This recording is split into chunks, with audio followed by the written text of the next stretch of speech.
प्रिय युवा साथियों, जय हिंद। आइडिया भारत के प्रश्न पत्र के प्रश्नों को हल करने के लिए यदि आप कुछ बातों को ध्यान में रख लेंगे तो इस प्रश्न पत्र से सरल प्रश्न पत्र, इस प्रश्न पत्र से रोचक प्रश्न पत्र और इस प्रश्न पत्र से सबसे ज़्यादा अंक दिला देने वाला कोई और प्रश्न पत्र हो ही नहीं सकता। आप बीए फर्स्ट ईयर के स्टूडेंट्स हैं। हिस्ट्री आपका मेजर सब्जेक्ट है और मेजर सब्जेक्ट का first paper idea of Bharat है। कैसे लिखेंगे प्रश्नों के उत्तर, किन बातों को आप दिमाग में रखेंगे तो आपका पेपर बहुत अच्छा जाएगा, इसी की चर्चा आप इस वीडियो में सुनेंगे। यह करियर एडवाइस चैनल है, इसे आप सब्सक्राइब कर दीजिए, बेल आइकॉन प्रेस कर दीजिए, सदैव इसके साथ बने रहिए। बहुत बहुत धन्यवाद। साथियों, इस प्रश्न पत्र के उत्तर लिखते समय जिस मुख्य बात को आपको ध्यान रखना है वो ये कि हमारे देश का प्राचीन अतीत बहुत ही गौरवपूर्ण है और उस गौरवपूर्ण अतीत की उपलब्धियों को ही हमें इस प्रश्न पत्र के उत्तरों में रेखांकित करना है। इसका क्या मतलब है? इसका यह मतलब है कि प्राचीन काल में भारत ने जीवन के हर क्षेत्र में बढ़ चढ़कर उपलब्धियां हासिल की और वे उपलब्धियां इतनी भव्य हैं कि पूरी दुनिया उससे चमत्कृत है। इस तथ्य को आप ध्यान में रखिए। जैसे उदाहरण के तौर पर यदि हम कहें कि सभ्यताओं के निर्माण में भारत की स्थिति तो दुनिया में पहले नंबर पर है। दुनिया की पहली सभ्यता सिंधु घाटी की सभ्यता, जो सबसे ज़्यादा विकसित और नगरीय सभ्यता थी, वो हमारे देश में आई है। दुनिया के लिए वस्त्र उपलब्ध करवाने का काम हमने किया, यानी भारत ने किया। जी हाँ, सबसे पहले कपास का उत्पादन हमारे देश में सैंधव काल में हुआ। यदि हम धर्मों की बात करें तो दुनिया के जितने अधिकांश धर्म हैं और उसमें से जो प्रमुख प्रमुख धर्म हैं, जैसे सनातन धर्म, जैन धर्म, बौद्ध धर्म, उन धर्मों की उदय स्थली हमारा अपना देश है भारत। हमने दिए हैं धर्म दुनिया को, धर्म की धारणा हमने दी है दुनिया को। साथ ही साथ सर्वधर्म समभाव या सर्वमत समभाव की भावना भी हमारे भारतवर्ष की ही देन है। इसका मतलब ये होता है कि हम सभी धर्मों के प्रति समान सम्मान का भाव रखते हैं। धर्म का हमने अर्थ ही अलग बताया कि धर्म का मतलब होता है धारण करना, ऐसे गुणों को धारण करना जो मानवता के कल्याण के लिए अत्यंत आवश्यक है, जैसे सत्य, ईमानदारी, निष्ठा, चरित्र, स्नेह, प्रेम, परमार्थ आदि जैसे जो लक्षण हैं उनको धारण करना ही धर्म है। तो धर्म के क्षेत्र में हम बहुत आगे बढ़े हुए हैं। प्राचीन काल में हमारी उपलब्धियां धर्म के क्षेत्र में बहुत आगे हैं। हम शिक्षा की बात करें तो शिक्षा का प्रकाश फैलाने में, दुनिया को रोशनी दिखाने में भारतवर्ष ने भूमिका निभाई। प्राचीन काल से, वैदिक काल से ही हमारे यहाँ शिक्षा की व्यवस्था है। इसको और संशोधित करके हम कहें तो वैदिक काल से पहले भी सिंधु घाटी की सभ्यता के समय हमारे पूर्वज लिखना जानते थे। इसका मतलब शिक्षा की व्यवस्था थी, उसका कोई स्वरूप था। लेकिन वैदिक काल में तो यह स्वरूप एकदम स्पष्ट हो गया। गुरुकुल शिक्षा प्रणाली दुनिया को आश्चर्यचकित कर देने वाली शिक्षा प्रणाली है, जिसमें समर्पित और बहुत ही सुशिक्षित, बहुत योग्य गुरुजन बिना किसी मानदेय प्रतिफल की अपेक्षा से विद्यार्थियों को शस्त्र और शास्त्र की शिक्षा देते थे।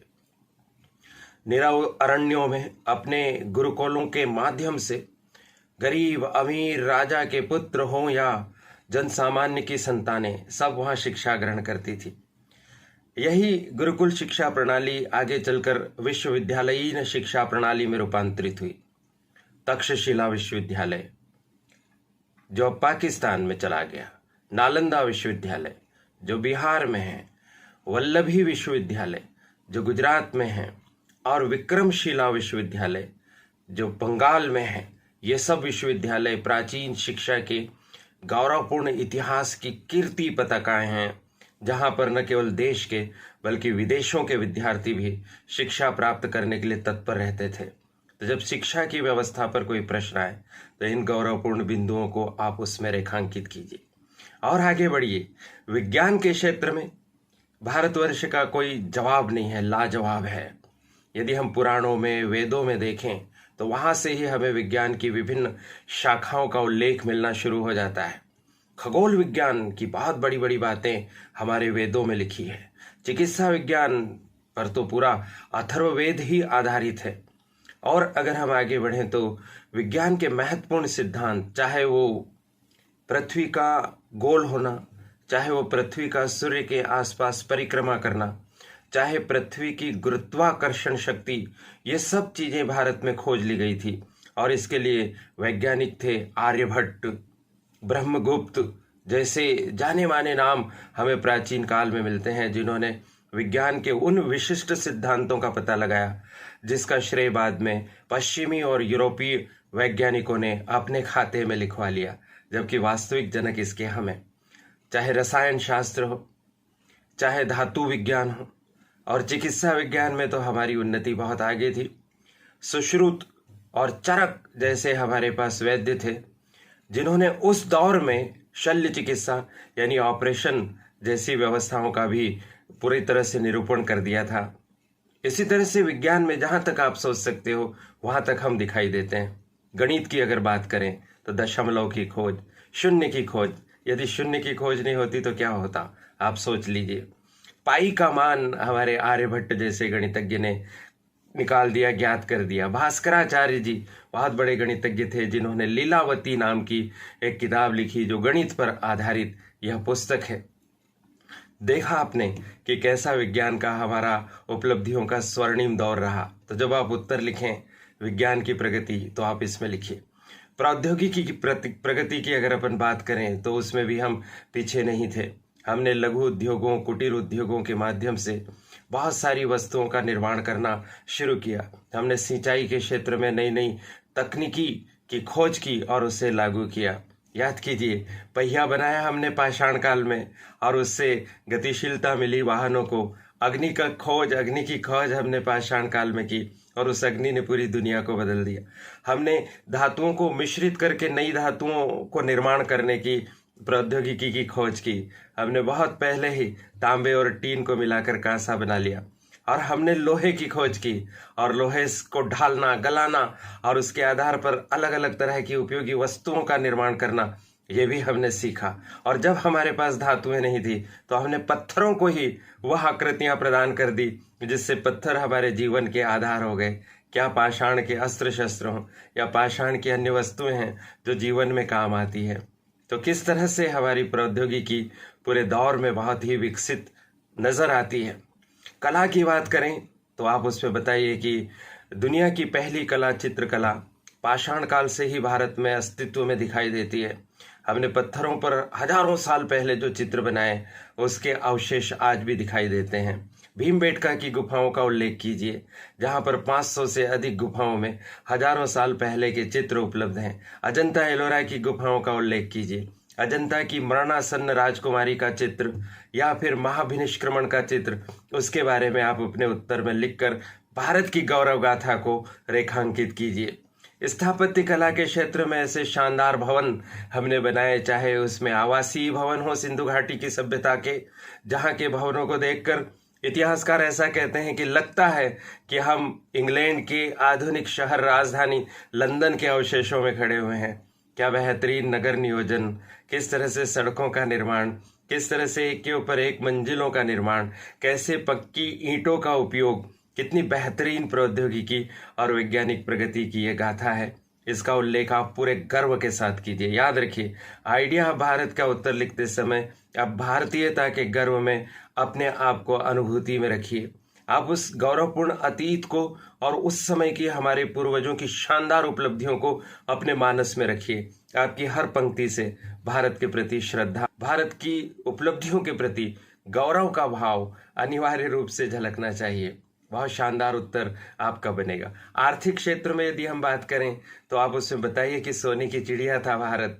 भारत में पशुपालन इतना अद्भुत स्थिति में था, उत्कर्ष की स्थिति में था कि वो पशु न केवल जीवन का आधार थे, न केवल खेती का आधार थे, न केवल परिवहन का साधन थे, न केवल दुग्ध जैसी वस्तुओं के लिए वो आधार बिंदु थे, बल्कि साथ ही साथ में वो हमारी जीवन शैली का हिस्सा थे।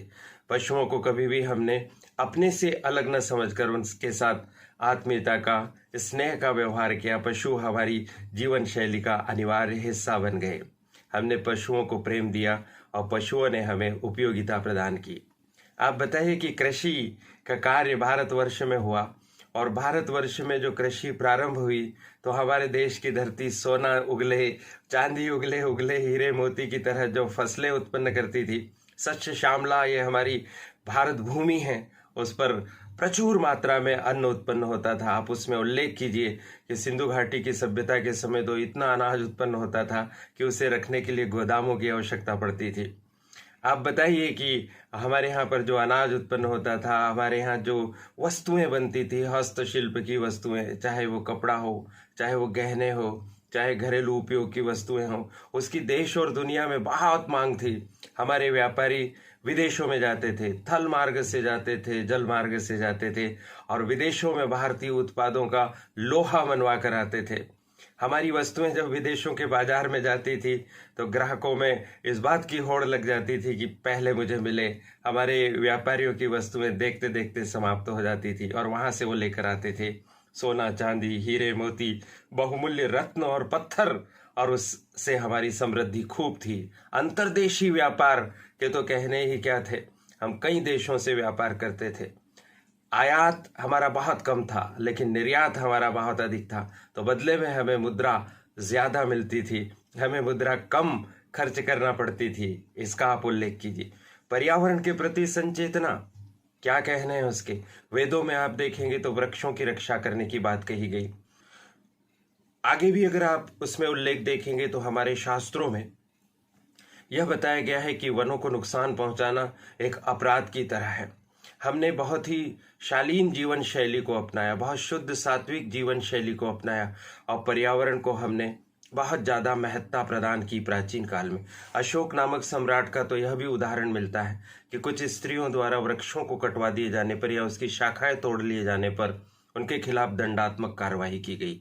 तो राजाओं की पर्यावरण के प्रति ये चेतना, धर्मशास्त्रों की पर्यावरण के प्रति ये चेतना, और जनता का स्वयं का पेड़ पौधों के प्रति लगाव, तुलसी और पीपल जैसे पौधे और वृक्षों में देवत्व का निरूपण और उनकी रक्षा का जो भाव था, उससे पर्यावरण हमारे देश का अत्यंत ही बेहतरीन था। हमने दुनिया को सिखाया कि किस तरह से पर्यावरण हमारे लिए बहुत उपयोगी और बहुत मददगार हो सकता है।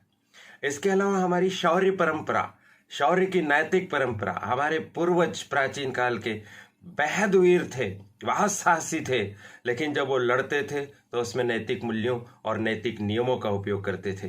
वो कभी निहत्थे शत्रु पर प्रहार नहीं करते थे, वो पलायन करते हुए यानी भागते हुए शत्रु पर कभी प्रहार नहीं करते थे, वो बच्चों पर और स्त्रियों पर कभी प्रहार नहीं करते थे, वो सूर्यास्त के पश्चात कभी युद्ध नहीं लड़ते थे, युद्ध में अगर विराम है तो धोखेबाजी नहीं करते थे। इस तरह की शौर्य की नैतिक परंपरा हमारे देश के पूर्वजों के द्वारा स्थापित की गई। इसी तरह से जितने भी पहलू हो सकते हैं प्राचीन काल के, अगर हम साहित्य की बात करें तो साहित्य में तो हमारे देश का दुनिया में कोई भी देश बराबरी करने का दुस्साहस कर ही नहीं सकता। दुनिया की पहली किताब ऋग्वेद हमारे देश में प्रणीत हुई, और इसी तरह से 4 वेद, ऋग्वेद, यजुर्वेद, सामवेद, अथर्ववेद, वेदांग जिनकी संख्या 6 है, उपनिषद जिनकी संख्या 108 है, अरण्यक जो बहुत बड़ी संख्या में लिखे गए हैं, महाकाव्य जिनकी संख्या 2 प्राचीन काल में मानी जाती है, रामायण और महाभारत, इन दोनों महाकाव्यों का तो बहुत ही गौरवपूर्ण स्थान पूरी दुनिया के साहित्य में है। यह हमें जीवन की शिक्षा देते हैं। जहाँ रामायण वाल्मीकि जी के द्वारा लिखा गया राम के जीवन गाथा का वर्णन करने वाला एक बहुत ही अद्भुत महाकाव्य है, वहीं महाभारत एक तरह से कृष्ण की कथा है, कृष्ण के नेतृत्व में संचालित होती हुई कथा है, जिसमें कौरव और पांडव असत्य और सत्य के प्रतीक के तौर पर हमारे सामने आते हैं, हमें जीवन के विभिन्न भावों का परिचय देते हैं। और इस महाभारत की रचना करने का श्रेय वेद व्यास ऋषि को मिलता है, जिनके बोलने पर गणेश जी ने इसके लेखन का कार्य किया।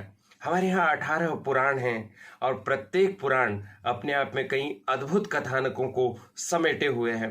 पुराण इतिहास का स्रोत भी है और उनमें हमें राजाओं की वंशवलियां मिलती हैं, जिनके आधार पर हम कई राजवंशों का काल निरूपित कर पाने में सफल होते हैं। बौद्ध साहित्य हमारे यहाँ उच्च कोटि का है, जिसमें त्रिपिटक है, विनय पिटक, सुत्त पिटक, अभिधम्म पिटक। इसके अलावा सौंदरानंद है, अश्वघोष का बुद्ध चरित्र है, जातक कथाएं जिसमें भगवान बुद्ध के पूर्व के जन्मों की घटनाओं का विवरण है। बहुत ही अद्भुत ग्रंथ हमारे पास बौद्ध साहित्य के रूप में। जैन साहित्य के रूप में अंग है, आगम है, भद्रबाहु चरित्र है, कालिका पुराण जैसे ग्रंथ हैं, और भी बहुत सारी रचनाएं हमारे पास है। हमने भाषा का आविष्कार किया।